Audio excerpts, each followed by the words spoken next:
Nico, you had the number change. I don't know if that's temporary or not. Why did you prefer number 8 in high school? Why are you 12 now? What will you be in the fall?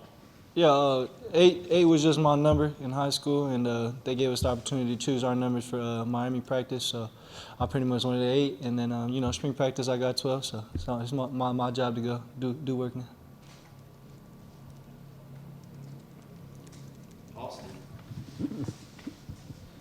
As you settle into spring ball, you start putting pads on, things get a little more physical.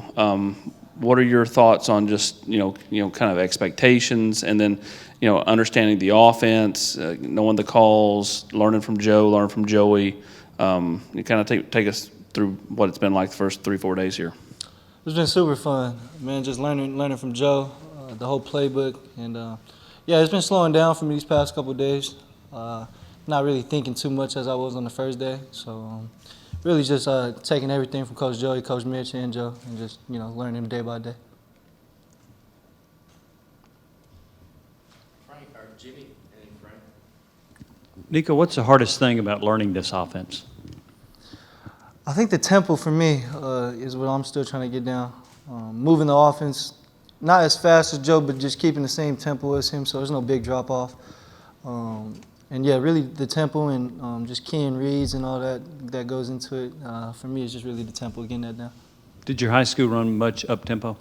We didn't really run too much tempo. I mean, we ran tempo obviously, but our tempo isn't like Tennessee. So it's a big jump from high school to college. Back here, Nico, how do you feel like coming in early has benefited you the most so far? Yeah, coming in early benefited me a lot. Just getting into the Miami practices, getting those under my belt, seeing the live college reps, what college players look like, and getting to, adjusting to the speed a little bit more. So I still think I'm adjusting to speed as we're still going, but those early practices definitely helped me. Patrick. Nico, going back to the tempo, you obviously went to a lot of games, seen Tennessee's offense play on TV. Yeah. You obviously knew it was fast. Has it even been faster now that you've been in it? Do you feel like it's so much you can watch it all day you want, man, all night you want. But when you actually in the offense, it's a whole different ball game. So just getting that tempo down is way different than just watching it from the stands and when you're actually in it. And this is sort of not really a football question, but you committed over a year ago. You've been a pretty big figure for Tennessee fans. What's the most unusual place you've been stopped or had fans come up to you and ask for a picture or say, hey, is there any place that you thought you'd be, I guess, safe from all that and you weren't? Or kind of what's the most unusual place you've run into somebody? Yeah, shoot. I mean, I'll catch a couple people at like restaurants if I go out to eat out here in Tennessee. I'll ride my scooter around. I'll probably get a hi from a couple of students on campus, and I mean, not too much stuff. I've been a pretty low key guy out here. So.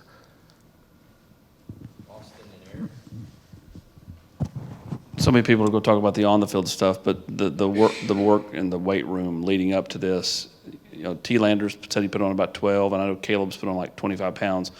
How much weight have you put on since you got here? Because you do look bigger from even the Polynesian Bowl. Yeah, so I weighed in when I first got here like 198, and then when I most recently weighed myself before we left, I weighed in at 210. So just trying to maintain that weight even with spring ball going. I know I lose weight a lot easily just because, we're running around. So just maintaining that weight, getting the right stuff in my body, keeping the right calories and all that. So. What are the ones you have? They told me 215, 220 by the first game. So, I'm steadily progressing there, and, I'll get there. Nico, right here. How different is it throwing to college receivers?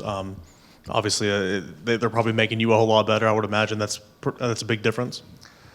Yeah, I think everybody in college is good. In high school you maybe have one or two guys, and then the rest is kind of like just regular high school guys. I don't want to say regular high school, just it's not at the same competition as this college level. So definitely the college guys got me better. Just the speed of them and how fast they are. I won't really overthrow a ball. It would really just be on there or working on not underthrowing is really what it is for me. So the receivers definitely help me. Adam, then Jack. Coach Halsley said he wanted you to go ahead and make mistakes and get through those sort of things. Is that easy for you to deal with making mistakes, or do you get discouraged easily? How do you deal with that? I wouldn't say discouraged. I'd get mad at myself. Just because, like, it's like after, like, post-snap, it's like, damn, like, you've seen it. Why didn't you make the play? You watching it in film. So just those little regrets on that. But, no, I'm not afraid to make any mistakes, man. It's my third day of college real football. So, you know, I'm just getting adjusted to that, man. And, you know, when I get tempo down and all that down, I think it'll slow down way more for me. Yeah, Nico, what has Joe been like as a leader to you, and just how have you seen him be a leader to the rest of this offense? Yeah, Joe's been great. Like a big brother to me when I first came here. Yeah, man, he really just rallying all the troops around us, getting everybody to buy in with what he's trying to build and what the team's trying to build. So, yeah, Joe's been great for me and a great big brother to me. Nico, what are your expectations your freshman year? Yeah, my expectations freshman year is just to be ready. I'm trying to get prepared as fast as I can and be ready whenever my number's called and help Joe out the best way possible I can. And, yep. So, sort of related to that, I guess, how are you, when you go to practice and go in meetings and everything, are you approaching things from the standpoint of I need to be ready and compete for the job this year, or are you just kind of looking at it more like I just need to get better and not let the chips fall where they may with that stuff? Yeah, sir. I'm always looking to get better and be ready for this year. You know, it's my job to go out there and compete and be ready when my number's called. You know, anything can happen this season. So really just being like how Joe was to Hendon last year, really, and being prepared whenever my number's called. All right. Thank you, Nico. Appreciate you guys.